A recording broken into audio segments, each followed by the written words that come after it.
Mais je crois que à force d'être impeccable, on devient plutôt transparente. Et ça, c'est pas du tout une bonne nouvelle. À force de plus faire de suppositions, on ne se permet plus d'interpréter, de réfléchir, de confronter, puis peut-être d'aller au fond des choses. Salut les filles d'Olympe, bienvenue dans les Bulles de Flow, ce défi un peu fou, vous concoctez 100 épisodes en 100 jours.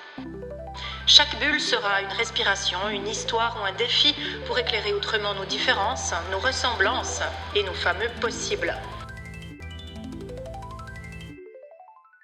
Je suis Florence Hugui, facilitatrice des impossibles, et je vous emmène avec moi dans mes bulles d'expériences, d'anecdotes, de dialogue avec vous aussi, bien sûr.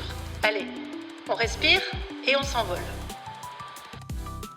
Et hop, voici la seconde partie de cette réflexion autour des accords Toltec et de notre capacité d'entrer en conflit. Je crois que à force d'être impeccable, on devient plutôt transparente. Et ça, c'est pas du tout une bonne nouvelle. À force de plus faire de suppositions, on ne se permet plus d'interpréter, de réfléchir, de confronter, puis peut-être d'aller au fond des choses. Alors, c'est peut-être le moment de plaider pour une réhabilitation de ce fameux conflit, ou en tout cas rappeler la raison d'être de la confrontation, du désaccord, du fait de pouvoir exprimer quand on n'est pas OK avec une autre personne, et pas de se laisser embarquer dans un discours qui fait que parce que nous avons signé pour les accords Toltec, alors nous n'allons plus pouvoir donner notre avis. C'est pas de ça dont il s'agit, et c'est pas ce que disent les accords Toltec. Moi, je crois que le conflit, c'est aussi une forme de rencontre.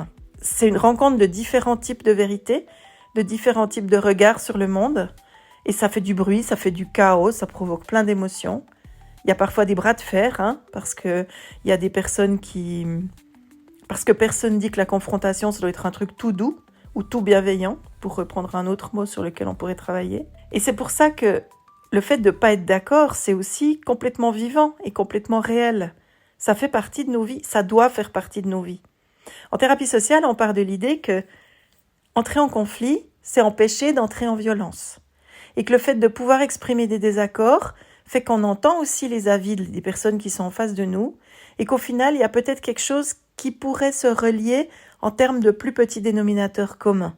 Et qu'est-ce qui fait quand on retrouve chez l'autre, avec qui on n'est pas du tout d'accord et avec qui on ne s'est pas mis d'accord, un plus petit dénominateur commun? Ça fait qu'on va lui reconnaître au moins son statut d'être humain.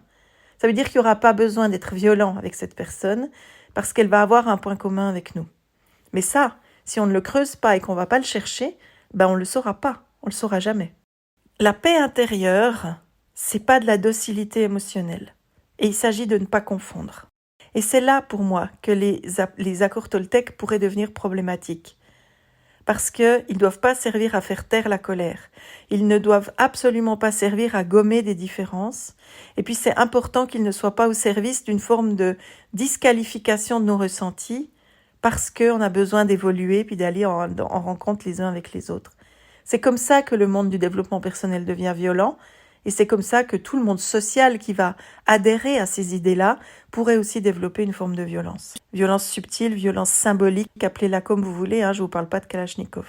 C'est à ce moment-là qu'on va se permettre, qu'on va commencer à taire nos propres opinions parce qu'elles pourraient potentiellement déplaire.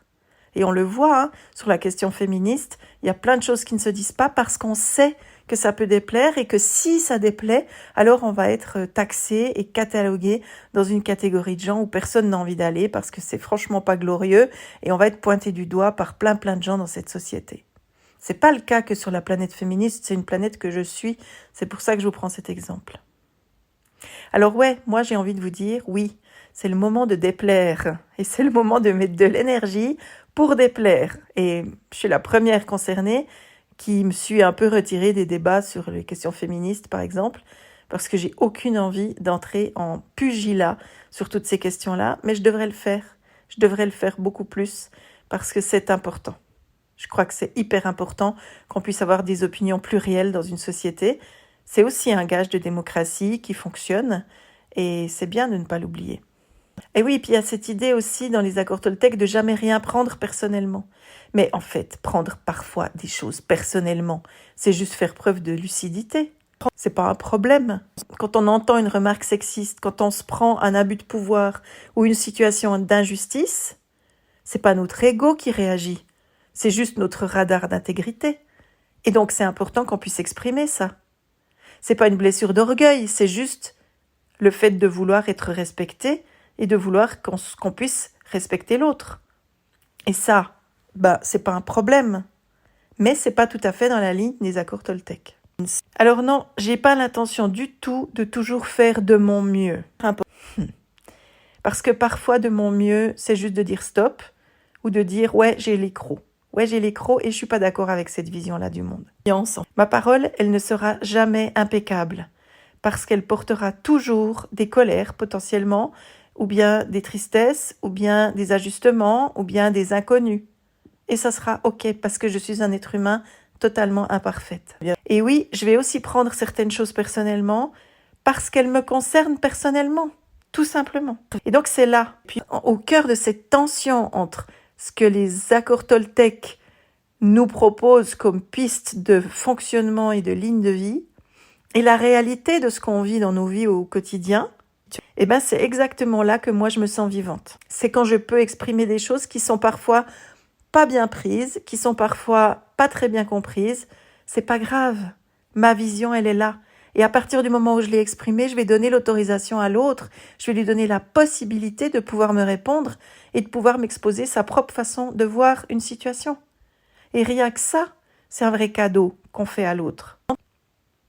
Même si on est implacable, même si on est résolu, même si on n'a pas envie d'entendre les arguments de l'autre, on est juste en train d'ouvrir une porte pour qu'il puisse nous les donner. Oui, les accords Toltec, c'est magnifique quand ça nous rappelle la responsabilité de notre parole. Je suis d'accord avec ça. Mais c'est important que ça ne devienne pas des muselières. Et c'est important qu'on puisse continuer d'avoir une parole un peu moins responsable, un peu moins idéale, mais qui permet de faire que nous soyons dans la vie. C'était ça que j'avais envie de partager avec vous. Et peut-être que dans cette forme de démocratie-là, il est important qu'il n'y ait pas une tonne d'injonctions qui nous empêchent de penser, de dire, de nous exprimer comme on aurait voulu le faire, alors que c'était là aussi une piste vraiment intéressante pour voir comment nous allions pouvoir être nous-mêmes dans ce monde, mais prendre notre place en fonction de la place des autres. Bon, j'espère que ces quelques réflexions vous ont intéressé, que vous avez peut-être autre chose à me dire à ce sujet. Si c'est le cas, je vous lis volontiers. Et puis sinon, je vous remercie de m'avoir écouté jusqu'au bout et puis je vous dis à demain pour la suite de ces bulles.